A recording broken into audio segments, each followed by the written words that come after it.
இந்த வீடியோவில் இந்த கோர்ட் அப்படிங்கிற ஒரு ஸ்டோரி, ஒரு ஷார்ட் ஸ்டோரியை பற்றி தான் பார்க்க போகிறோம். இந்த ஸ்டோரியை யார் எழுதுனா அண்ட் இந்த ஸ்டோரியில் என்ன இருக்குது அப்படிங்கிறத ஒரு சின்ன ஜஸ்ட் வீடியோவாக நான் போட்டிருக்கேன். ஸோ இந்த வீடியோஸ்க்கு இந்த கோர்ட் ரஷ்யன் ஆத்தர் ஆண்டன் செக்கோவ் அவர் எழுதின ஒரு ஃபேமஸான புக். இந்த கோர்ட் அப்படிங்கிற ஸ்டோரியில் அவர் என்ன சொல்லியிருக்காரு அப்படின்னா, ஒரு கோர்ட் எப்படி ரன் ஆகும் அண்ட் ஒரு கோர்ட்டோட அப்பியரன்சஸ் எப்படி இருக்கும் அப்படிங்கிறத பற்றி இந்த கதையில் வந்து சொல்லியிருக்கிறாரு.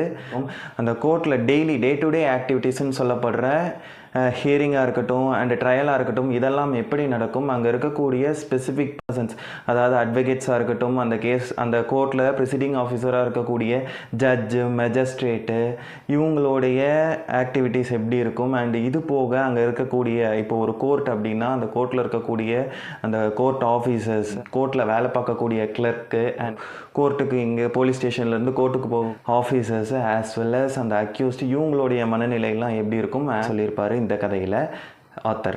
நான் முன்னாடி சொன்ன மாதிரி இவங்களுடைய பார்ட் என்ன, அதாவது ஒரு போலீஸ் ஆஃபீஸர், கோர்ட்டில் இருக்கக்கூடிய ஒரு போலீஸ் ஆஃபீஸரோட பார்ட் என்ன அண்டு ப்ரிசைடிங் ஆஃபீஸர்ஸோட பார்ட் என்ன அண்ட் அங்கே இருக்கக்கூடிய மிச்ச ஆஃபீஸர்ஸோட பார்ட் என்ன அப்படிங்கிறத ஒரு சின்ன கேஸ் மூலயமா வந்து நமக்கு வந்து சொல்லியிருப்பாங்க. ஒரு மர்டர் கேஸ்க்கு அக்யூஸ்டாக கருதப்படுற நிக்கோலஸ் அப்படிங்கிறவருடைய கேஸ் தான் இந்த கோர்ட்டில் வந்து ட்ரையல் கேஸாக எடுத்திருப்பாங்க. ஸோ அந்த கேஸ் என்னங்கிறத சொல்கிறேன். காலையில் 6 மணிக்கு ஒரு பாண்ட் பக்கத்தில் வந்து ஒரு சடலம் ஒன்று, அதாவது ஒரு பெண் சடலம் வந்து இருக்கும். அண்ட் இந்த ஒரு பெண் சடலத்தை வந்து அவங்க பக்கத்து வீட்டுக்காரங்க பார்ப்பாங்க. பக்கத்து வீட்டுக்காரங்க பார்த்து அது யார் அப்படின்னா நிக்கோலஸ் அப்படிங்கிறவருடைய மனைவி தான் அந்த பெண் சடலம். அந்த பெண் சடலத்தை பார்த்த பக்கத்து வீட்டு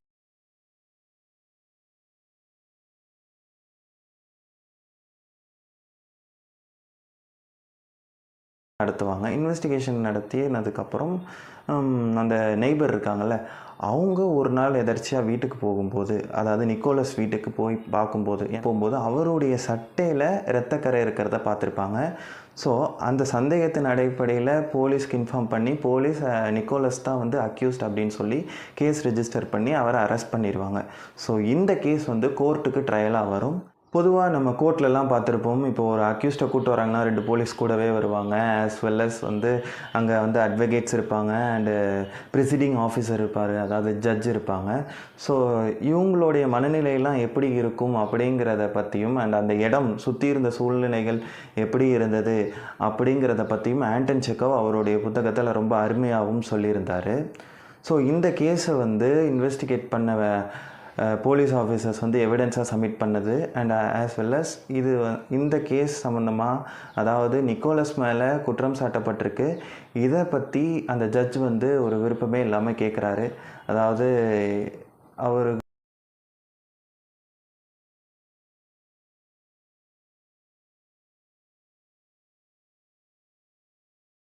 அப்படின்னு சொல்லி நிக்கோலஸ்கிட்ட கேட்கும்போது நிக்கோலஸ் நான் செய்யலை அப்படின்னு சொல்லி மறுக்கிறாரு.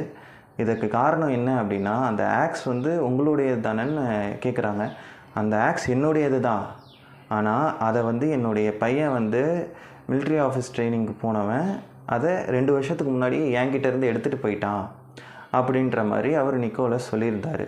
நான் இந்த கொலையை பண்ணலை, நான் என்னுடைய மனைவியை கொலை செய்யலை அப்படிங்கிற மாதிரி சொல்லியிருந்தார். ஸோ இப்போது இந்த கதையோட முடிவில் நான் என்ன சொல்கிறேன் அப்படின்னா, பொதுவாக இந்த கதை எப்படி முடியும் அப்படின்னா, இப்போது அந்த நிக்கோலஸ் அப்படிங்கிறவரும் அவர் சொன்ன அந்த சன், இந்த 2 பேரும் தான் வந்து இப்போ சஸ்பெக்ட்.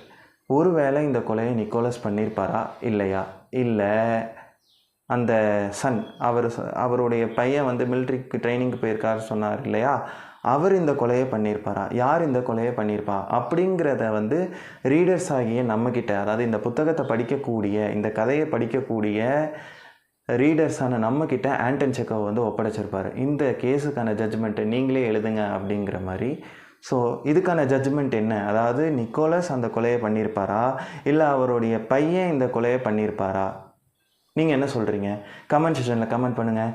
தேங்க்யூ ஃபார் வாட்சிங் this video. For more video like this, subscribe to my channel.